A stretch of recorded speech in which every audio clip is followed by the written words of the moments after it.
Hello Pisces, thank you for joining me for your weekly forecast for week commencing the 17th of September. Your relationship sector is electrified this week by close contact between the Sun and Mercury in the sign of Virgo. If it has proved a bit hard going to communicate between you and someone that's important to you, this is definitely a chance to up the amount of discussion you have. But Mercury in this sector is about listening, but also because it's Virgo, it's not about listening and really focusing just on the details of things.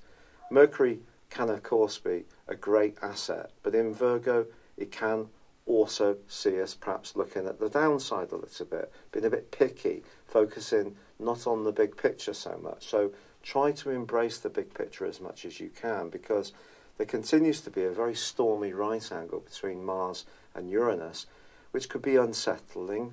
People can be confronting you with elements of your nature that you're not conscious of, or things that you've been holding inside for a long time could just boil up to the surface.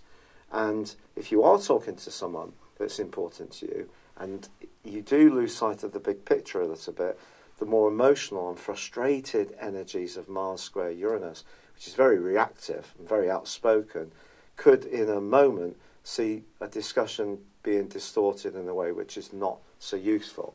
But Jupiter and Pluto do continue to forge an amazing angle. So if there is somebody you get on well with, and there is some kind of connection at a spiritual, philosophical, romantic, or even travel-based connection with a friend, then you can take some giant steps forwards. Also, Uranus is forging a great link with Saturn still. So where your thinking is progressive and open-minded, but rooted in reality about what's really possible, again, progress can be made. But by Saturday and Sunday, Mercury first and the Sun second, move into a deeper, passionate, and really quite spiritual type place in your situation, the 8th solar house. This area can be about ends as much as beginnings. It can be about the opportunity to view recent discussions, not necessarily through the words that you've heard, but to drill down more into what people truly meant, their sincerity or lack of it. So this could see you thinking about this as the week draws to a close. But I think Mercury conjunct Sun can be very, very positive in terms of linking with the people who do understand where you're coming from. I'm just saying, just don't jump to the conclusions around the people you find to be a bit more challenging.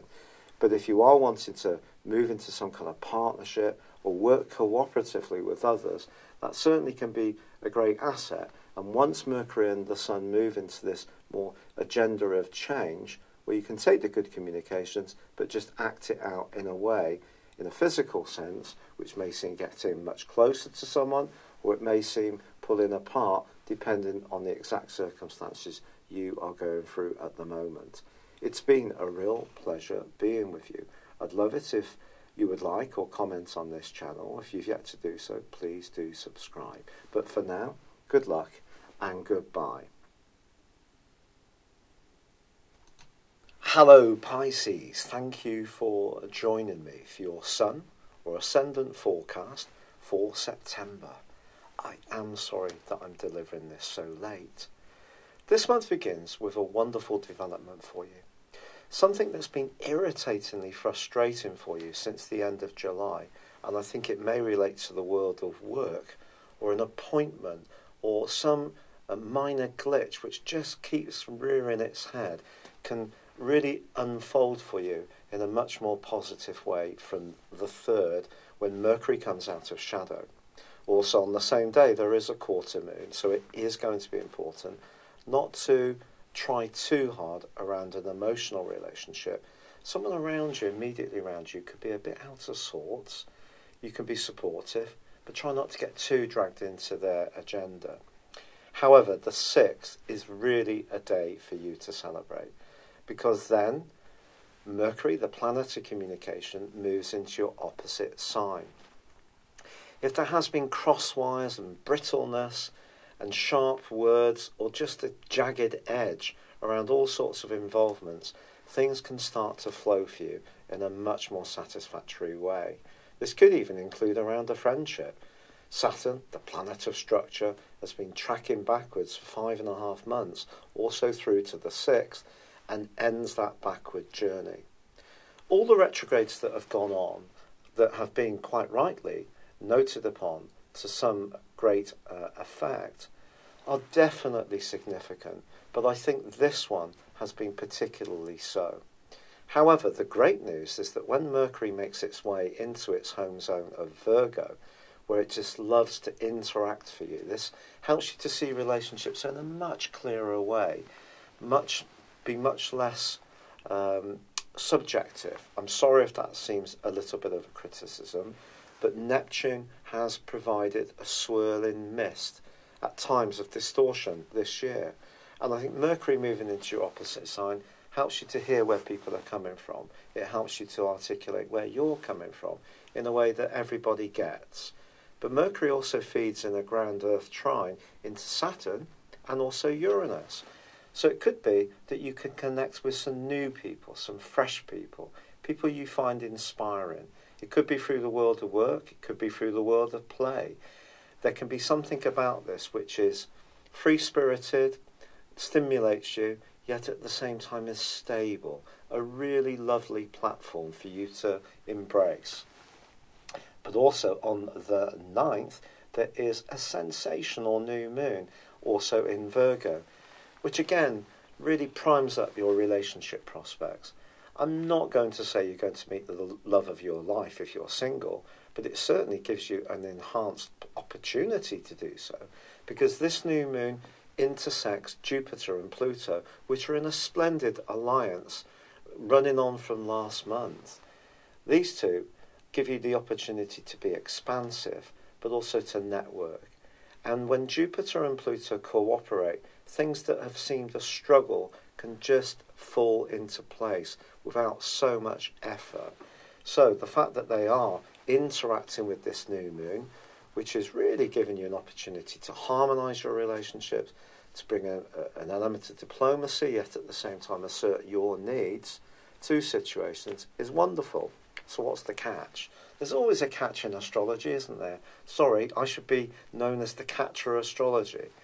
But seriously, Venus actually, from the 11th through to the 17th, forges a sensational link with Saturn. So if there is a relationship that for you is opening up, it could be linked to someone at a distance. This could be a tie that goes from strength to strength. If you're travelling, you may meet this person and almost immediately feel there's something you know about them, some sense of familiarity, but also some sense of security. But ironically, from the 11th to the 24th, Venus clashes with its planet in a romantic context of Mars. Now, Mars is going to be moving back into a tricky location for you on the 12th. There's no question about this.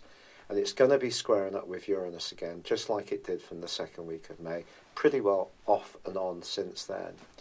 This is suggesting that things keep coming into the open of a confidential nature, and it could be that you're being impulsive at times, or other people are not holding things close to their chest. I wouldn't be in too much of a hurry to fess up about anything that's deeply personal to you from the middle of this month onwards. You've had a bit of a rest as Mars has retreated back into the sign of Capricorn and given you a real desire to reach out to the things that really are important to you.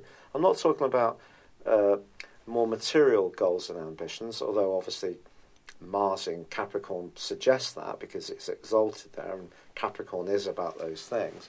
But for you, it's more about those things in terms of the more spiritual dimension of your hopes. But Mars moving back into the 12th house can, through to the early part of November, continue to stir up issues from your past that you may be reluctant to look at. And this angle with Uranus suggests that if you do find yourself not wanting to look at any tender stuff, it'll come up anyway, or it'll come in from a challenge from someone else. So the more upfront you can be about any kind of controversial or painful memories from your past, even if this seems counterintuitive, don't bury these things. Uranus is pushing you to look them straight in the eye It will take real courage to do this, but you will gain immeasurably because you'll be rinsing out of your system stuff that's laid stored away, fermenting in not necessarily a positive way for far too long. But also, then we have the transition at the latter part of this month on the 22nd and the 23rd of Mercury and the Sun moving into an area which is very much to do with change. Change is something that some people seem to delight in. You know, if they're in one big city on one side of the earth one day, they seem to have the absolute knack of flying somewhere for 12 hours, arriving and immediately meshing in the new environment on the other side of the earth. I wish I could be like this. Change is much more difficult for someone like me. I don't know how you react to change. You're a mutable sign, therefore you can flow. And I really admire that about Pisces energy. Pisces is my 5th house, so I tend to have a lot of affection for Pisces people.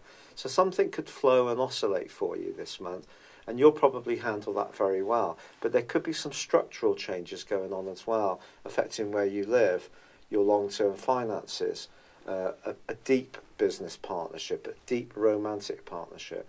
These changes can be good, they can be more tested, because some things end and some things begin, just like life.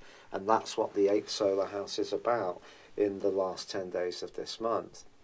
But the pivotal issue, quite frankly, is the full moon, which occurs on the 24th, because this sees Saturn in the sign of Capricorn squaring up with the full moon in Aries, which for you is about resources. It's about your everyday resources. And there could be a point of principle that comes up. It could be with a friend. It may be that you find that one friendship is going to diverge, that you don't see the things the same way as you used to do, or one of you's being more assertive about how you see things. It could come to a complete halt. This is a very difficult aspect because Saturn is about restriction, it's about obstacles. And obviously the moon is about our emotions, it's about our home, it's about our self-worth, especially in the 2nd solar house for you. So some kind of limitation around a big hope or expectation of yours is definitely possible as this month comes to a close. And therefore the change agenda that's coming in with Mercury and the Sun is asking you to be philosophical about what those changes may be, because Venus and Jupiter continue to be in a magical location for you, which is all about your connections to others. It's just there could be some very valuable, enriching associations and others which are just going to run their course. And that natural ability of yours to flow, to continue to be optimistic sometimes when Jupiter, your ruler, gives you that sense that there can be renewal, that things aren't always stuck in stone, that, oh well, that didn't work out, I can move on. I really love that about all mutable signs. So those may be some assets that you can call into play throughout this month, because of course the Sun and Mercury are going to be in the sign of Virgo, and there's going to be a Virgo new moon, which is all mutable. So your natural flexibility and ability to go with the flow, to adjust, is going to be such an asset to you this month. It really is. But I do feel there could be some of those things popping up from the past. Just keep dealing with them, don't avoid them, and you're clearing the way and the energy for a brighter, wonderful new start, which is going to occur on the 24th of October, when the Sun powers its way into Scorpio, and you're going to have that collection of the Sun, of Venus and Jupiter, all going to provide a huge platform of liberation for you. So there's lots of exciting energies to come. I'm so sorry my energy is still so low. The rheumatoid arthritis is being absolutely punishing. I could never have conceived how difficult this condition is. But all the kind comments and suggestions that you've made mean so much. I genuinely thank you. But for now, I'd love it if you would like, or comment, or if you've yet to do so, subscribe to this channel. Thank you. Hello, thank you so much for watching my video. I'd love you to join me at my Horoscope Ace app. You can find this at www.horoscope-ace.com. You can use it through Android, iOS, Apple or Facebook. Check out your ascendant or your moon sign, or download your free birth chart. There's all your favourite videos, plus there are daily, weekly, monthly and yearly horoscopes for general, love, Chinese and Indian astrology. If your passion is tarot, there's my brilliant 3-card money or love tarot readings too. And it's all there at www.horoscope-ace.com. Thank you.